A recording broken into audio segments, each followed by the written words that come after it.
మహాపరిశుద్ధుడును మన ప్రభు అయిన యేసుక్రీస్తు ప్రశస్తమైన గణనామమునకు మహిమ కలుగునుగాక. కుటుంబ బలిపీఠం అను ఈ మంచి అంశాన్ని ప్రతిరోజు యూకే గాస్పల్ స్ట్రీమింగ్స్ అను మా యూట్యూబ్ ఛానల్ ద్వారా ఆడియో రూపంలో వీక్షిస్తున్న మీ అందరికీ ప్రభు నామం పేరిట శుభములు తెలియజేస్తున్నాం. వినుచున్న ప్రతి అంశము మీ కుటుంబాలకు ఆత్మీయ జీవితాలకు ఆశీర్వాదకరంగా ఉండాలని ప్రభువుని ప్రార్థిస్తున్నాం. కుటుంబ బలిపీఠం అను ఈ కార్యక్రమాన్ని ఇంకనూ వినండి, అనేక కుటుంబాలకు షేర్ చేయండి. మరిన్ని అంశాల కొరకు యూకే గాస్పల్ స్ట్రీమింగ్స్ అను మా యూట్యూబ్ ఛానల్ని సబ్స్క్రైబ్ చేయండి. క్రీస్తు కొరకు నా వంతు పనిలో మీ సహోదరుడు కె ఉదయ్ కుమార్.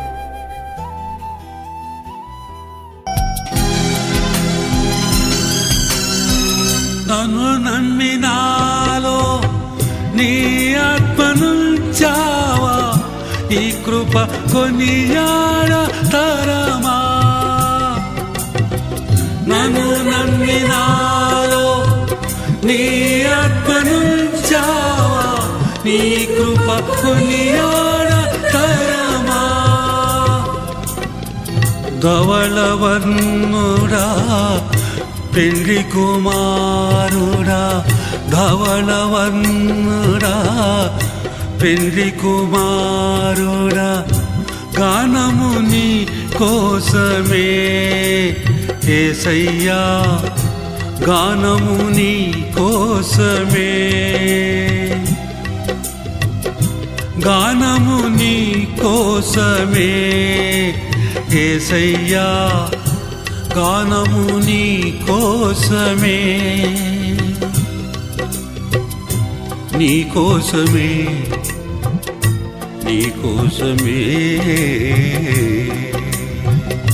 నీ కోసమే, నీ కోసమే.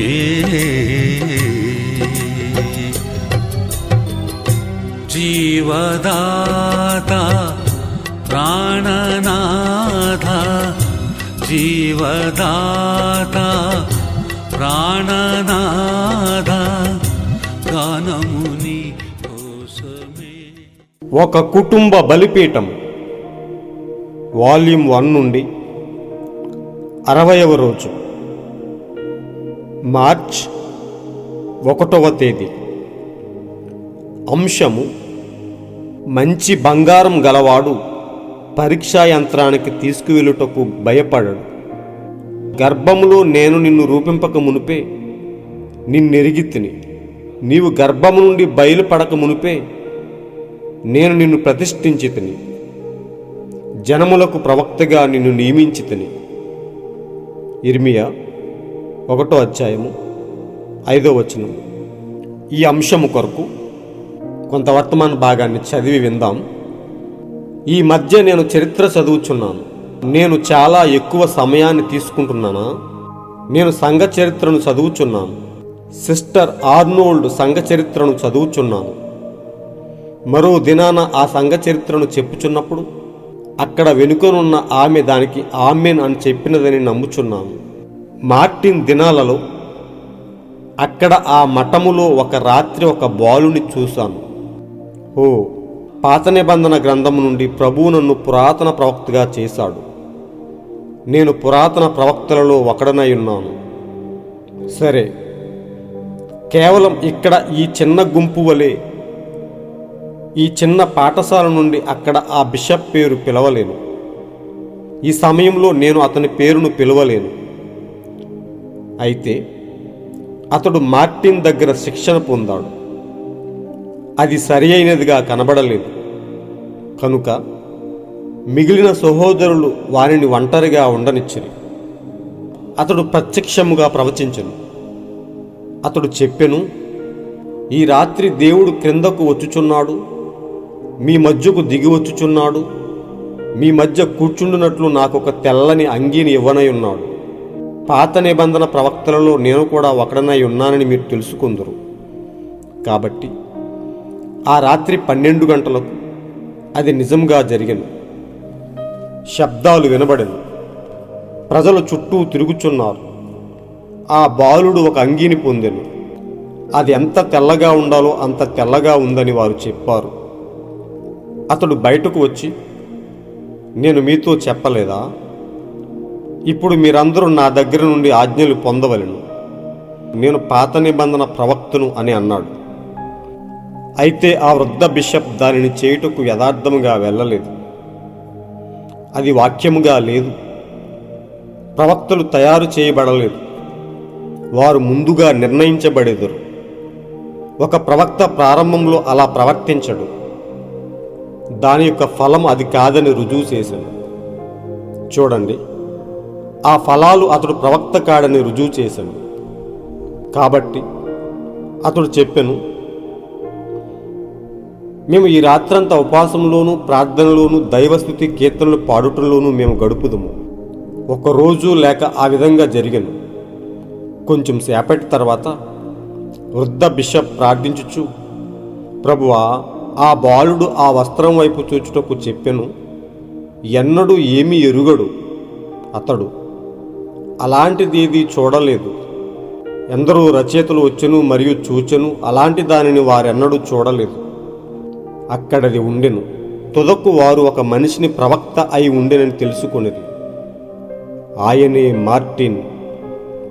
వారు ఇలా అన్నారు ఆ బాలునితో, ముందుకు వెళ్ళి ఆయన ఎదుట నిలబడి అది ఆయనకు చెప్పుటకు నీకు ఇష్టమేనా? ఆ బాలుడు అన్నాడు, ఓ, నేను మార్టిన్ ఎదుటకు వెళ్ళి నిలబడుటకు ఆ పని చేయవద్దని ఆజ్ఞాపింపబడితిని. చూసారా, మంచి బంగారం గలవాడు పరీక్షా యంత్రానికి తీసుకెళ్ళుటకు భయపడడు. అది నిజం. అతడు సత్యమును పొందాడు. ఆ కారణం చేతనే నేను ఒక సవాలు చేస్తున్నా. ఏ మనుషుడైనా వచ్చి యేసుక్రీస్తు నామములో బాప్తిస్మం తప్పు అని నాకు చూపించుము. చనిపోయి నీవు పొందిన జన్మను చూపించు. ఇంకా నీలో లోకము ఉన్నయడలా నీవు ఇంకా లోక సంబంధివే. ఈ సంగతులు నాకు చూపించుము. దాని గూర్చి నీవు తొందరపడవద్దు. దానిని పరీక్షా యంత్రమునకు కొనిపొమ్ము. ఇక్కడ పరీక్షా యంత్రము గలదు. చూసారా, అది నిజం.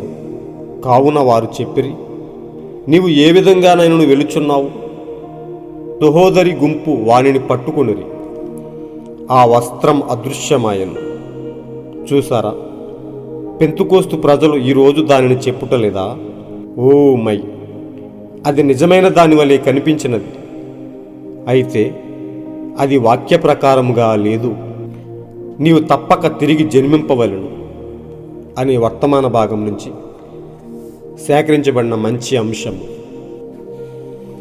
ప్రియ సోదరి సోదరులారా, ప్రియ దేవుని బిడ్డలారా, దేవుడు మన పట్ల ఎల్లప్పుడూ చూపుతున్న గొప్ప కృప కొరకు, ఆయన మనకు ఇస్తున్న గొప్ప వాక్య బయలుపాటు కొరకు, ఎల్లప్పుడూ ఆయన జీవాహారాన్ని మనకు పంచిపెడుతూ మనం నశించిపోకుండా, విశ్వాసంలో బలహీనపడకుండా, దేవుడు ఎల్లప్పుడూ మనలో గొప్ప ప్రేరణను పెడుతూ ఆయన వాక్యం చేత మనలను బతికిస్తున్న విధానం కొరకు ఆయన ఉన్నతమైన నామానికి మహిమ కలుగునుగాక.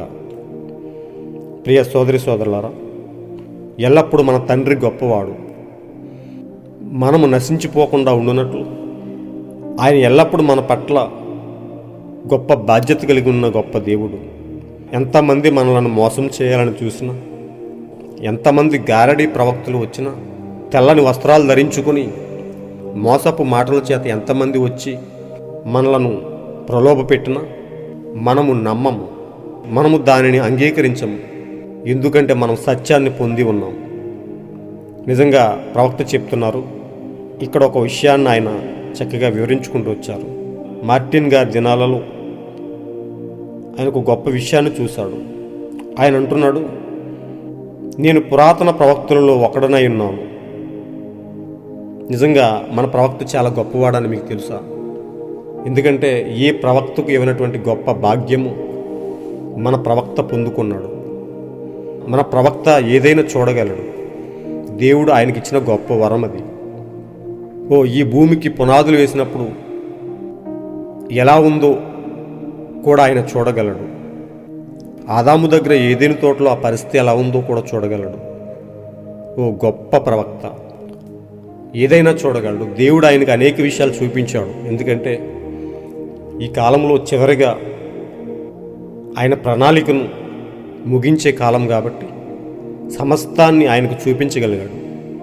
సమస్తాన్ని ఆయన బోధించి ముగించే రీతిగా సమస్తాన్ని ఆయనకు క్షుణ్ణంగా చూపించగలిగాడు. అలాంటి క్రమంలోనే ఇక్కడ ప్రవక్త గారు ఒక విషయాన్ని చెప్తూ ఉన్నారు. మరి మార్టిన్ గారి దినాల్లో అక్కడ ఒక విషయం జరిగింది. మార్టిన్ గారి దగ్గర శిక్షణ పొందుతున్న ఒక బాలుడు గురించి చెప్తూ ఉన్నారు.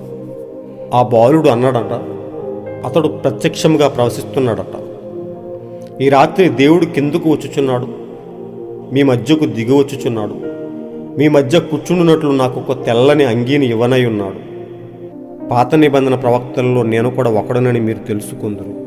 ఈ రకంగా ఆ బాలుడు, మార్టిన్ గారి దగ్గర శిక్షణ పొందుతున్న ఆ బాలుడు మాట్లాడుతూ ఉన్నప్పుడు, ఓ నిజంగానే అక్కడ రాత్రి 12 గంటలకు అది నిజంగా జరిగిందట. అతడు ఒక తెల్లని అంగీని పొందుకోవడం కూడా జరిగిందట. అతడు ఒక తెల్లని అంగీని పొందుకోవడం కూడా జరిగింది. అయితే ఆ వృద్ధ బిషప్ ఎవరో కాదు కానీ మార్టినే. ఆయన అంటున్నాడు, అది నిజమైన దానిగా కనిపించినప్పటికీ అది యథార్థంగా లేదు, అది వాక్య ప్రకారంగా లేదని ఆయన అంటున్నాడు. కానీ ఆ బాలుడు ప్రత్యక్షంగా ప్రవర్తిస్తున్న అతడు తన్ను తాను పురాతన ప్రవక్తగా పరిచయం చేసుకోవాలని, అందరూ తనను ఒక ప్రవక్తగా చూడాలని, తనకు తాను మెప్పు పొందాలని తాను ఏదో ప్రయత్నం చేసినప్పటికీ వాక్యం ఎదుట, నిజమైన దాని ఎదుట అబద్ధం నిలబడలేదు. అతడు ఎంత నటించినా వాక్యము ముందు అతడు నిలబడలేడు. అతడు అన్నాడు, మేము రాత్రంతా ప్రార్థనలోను ఉపవాసంలోను దైవ సంస్కృతి కీర్తనల పాటలోను గడుపుదుము. అయితే ఆ బిషప్ అంటున్నారు, ప్రభువా, ఆ బాలుడు ఆ వస్త్రం వైపు చూచుటకు చెప్పెను, ఎన్నడూ ఏమీ ఎరుగడు అతడు, అలాంటిదేమీ చూడలేదు అని ఆ బిషప్ గారు బయలుపాటుతో ప్రార్థిస్తున్నప్పుడు నిజంగా అక్కడ ఉన్న ప్రజలందరూ సత్యాన్ని తెలుసుకోగలిగారు. వారు ఒకటే అడిగారు ఆ బాలుణ్ణి, సరే నిన్ను నీవు ప్రవక్తగా చెప్పుకుంటున్నావు కాబట్టి నీవు మార్టిన్ ముందుకు వెళ్ళి నిలబడగలవా? నీవు మార్టిన్ ముందుకు వెళ్ళి నిలబడి అది చెప్పుటకు నీకు ఇష్టమేనా అని అడిగినప్పుడు అతడు అంటున్నాడు, నేను మార్టిన్ ఎదుటకు వెళ్ళి నిలబడుటకు ఆ పని చేయవద్దని ఆజ్ఞాపింపబడితిని. చూసారా, సత్యము నిజమైనది ఎప్పుడైతే రంగంలోకి వస్తుందో అబద్ధం భయపడుతుంది. సత్యం ముందు అసత్యం నిలబడలేదు. మార్టిన్ గారి ముందు, మార్టిన్ గారిలో దేవుని వాక్యం ఉంది, దేవుడు ఆయనతో ఉన్నాడు. ఆయన ముందుకు వచ్చి ఆ అబద్ధ ప్రవక్తగా పరిచయం చేసుకున్న అతడు నిలబడలేడు. అక్కడ నిజమైన ప్రవక్త మార్టిన్ గారు. నిజంగా ప్రియ సోదరులారా, అతడు నిజమైన వాడైతే మార్టిన్ గారి ముందు ధైర్యంగా రాగలడు.